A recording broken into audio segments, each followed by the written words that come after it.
ओम साई राम भक्तों, शुभ गुरुवार। श्री साई चरित्र अध्याय 36 का अंतिम भाग। इसके पहले का पारायण हमने बाबा के आशीर्वाद से सीडी में किए थे, जो कि बहुत ही अच्छा हुआ था, आप लोग देखे होंगे। तो चलिए अब हम पारायण शुरू करते हैं।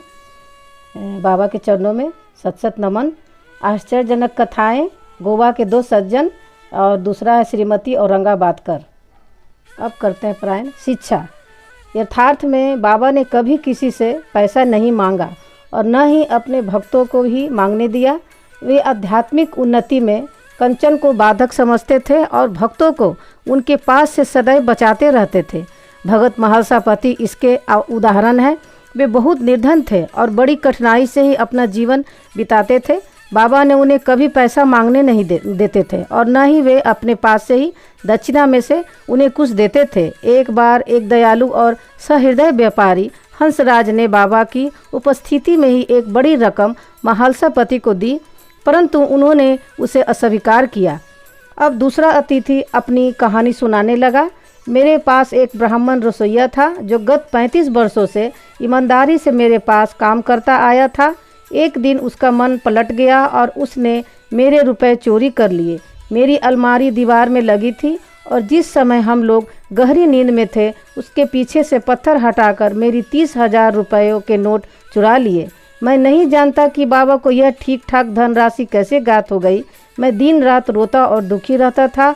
एक दिन जब मैं इसी प्रकार निराश और उदास होकर बरामदे में बैठा था, उसी समय रास्ते से जाने वाले एक फकीर ने मेरी स्थिति जानकर मुझसे इसका कारण पूछा। मैंने उसे सब हाल सुनाया। तब उसने बताया कि कोपर गांव तालुके के सीडी ग्राम में श्री साईं बाबा नाम के एक औलिया रहते हैं। उन्हें वचन दो तथा अपना रुचिकर भोज्य पदार्थ त्याग मन में कहो कि जब तक मैं तुम्हारा दर्शन न कर लूँगा उस पदार्थ को कदापि न खाऊंगा। तब मैंने अन्न खाना छोड़ दिया और बाबा को वचन दिया, बाबा जब तक मुझे तुम्हारे दर्शन नहीं होते तब मेरी चुराई गई धनराशि नहीं मिलती, तब तक मैं अन्न ग्रहण न करूंगा। इस प्रकार जब 15 दिन बीत गए तब वह ब्राह्मण स्वयं ही आया और सब धनराशि लौटाकर क्षमा याचना पूर्वक कहने लगा कि मेरी मति ही भ्रष्ट हो गई थी, जो मुझसे ऐसा अपराध हुआ। मैं आपके पैर पकड़ता हूँ, मुझे क्षमा करें। इस प्रकार सब ठीक ठाक हो गया। जिस फकीर ने मेरी भेंट हुई थी तथा जिसने मुझे सहायता पहुंचाई थी, वह फकीर मेरे देखने में भी कभी नहीं आया। मेरे मन में श्री साईं बाबा के दर्शन की जिनके लिए फकीर ने मुझसे कहा था, बड़ी तीव्र उत्कंठा हुई।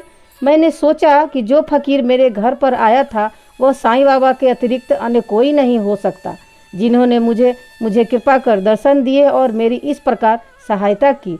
उन्हें 35 रुपये का लालच कैसे हो सकता है। इसके विपरीत वे अहेतुक कृपा करके आध्यात्मिक उन्नति के पथ पर ले जाते हैं। जब चोरी गई राशि मुझे पुनः प्राप्त हो गई तब मेरे हर्ष का पावार न रहा। मेरी बुद्धि भ्रमित हो गई और मैं अपना वचन भूल गया। कुलाबा में एक रात्रि को मैंने साईं बाबा को स्वप्न में देखा।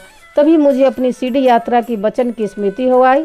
मैं गोवा पहुंचा और वहां से एक स्टीमर द्वारा बम्बई पहुंचकर सीडी जाना चाहता था, परंतु जब मैं किनारे पर पहुंचा तो देखा कि स्टीमर खचाखच भर चुका है और उसमें बिल्कुल भी जगह नहीं है।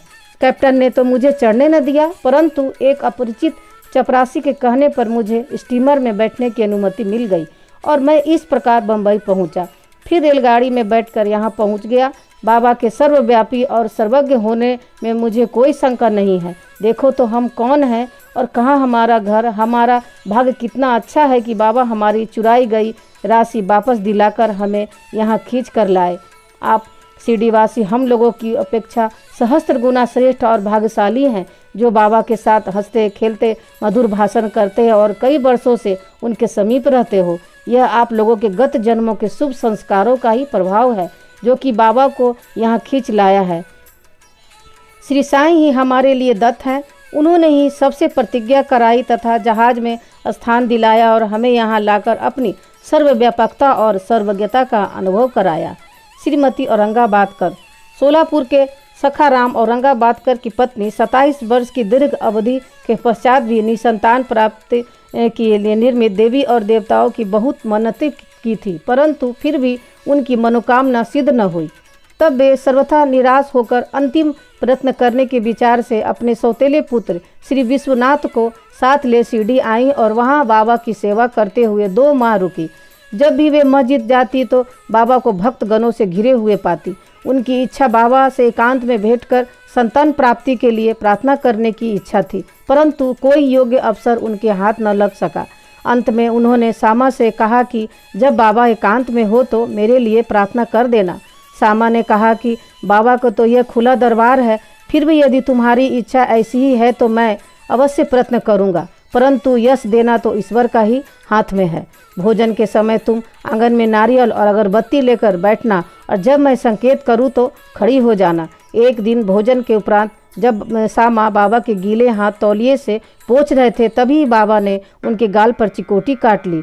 तब सामा क्रोधित होकर कहने लगे कि देवा, यह क्या आपके लिए उचित है कि आप इस प्रकार मेरे गाल पर चिकोटी काटें? मुझे ऐसे शरारती देव की बिल्कुल आवश्यकता नहीं जो इस प्रकार का आचरण करे।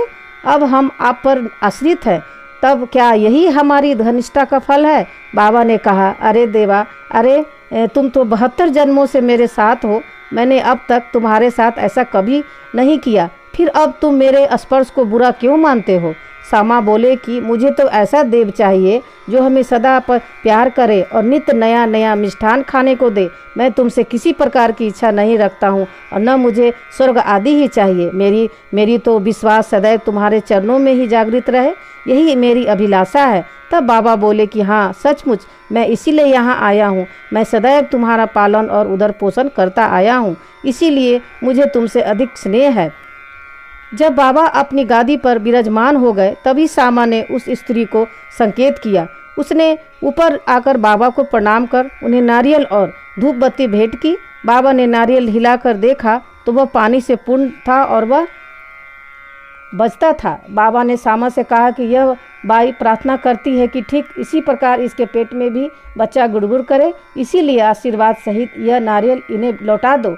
तब फिर बाबा बोले कि क्या नारियल से भी संतान की उत्पत्ति होती है? लोग कैसे मूर्ख हैं जो इस प्रकार की बातें गढ़ते हैं। सामा ने कहा, मैं आपके वचनों और आशीष की शक्ति से पूर्ण अवश्य अवगत हूँ और आपके एक शब्द मात्र से ही इस बाई को बच्चों का तांता लग जाएगा। आप तो टाल रहे हैं और आशीर्वाद नहीं दे रहे हैं। इस प्रकार कुछ देर तक वार्तालाप चलता रहा। बाबा बार बार नारियल फोड़ने को कहते, परंतु सामा बार बार यही हट पकड़े हुए थे कि बाबा इसे उस बाई को दे दो। अंत में बाबा ने कह दिया कि इसको पुत्र की प्राप्ति होगी। तब सामा ने पूछा कि कब तक? बाबा ने उत्तर दिया कि 12 मास में। अब नारियल फोड़कर उसके 2 टुकड़े किए गए, एक भाग तो उन दोनों ने खाया और दूसरा भाग उस स्त्री को दिया। तब सामा उस बाई से कहा कि प्रिय बहन, तुम मेरे वचनों की साक्षी हो।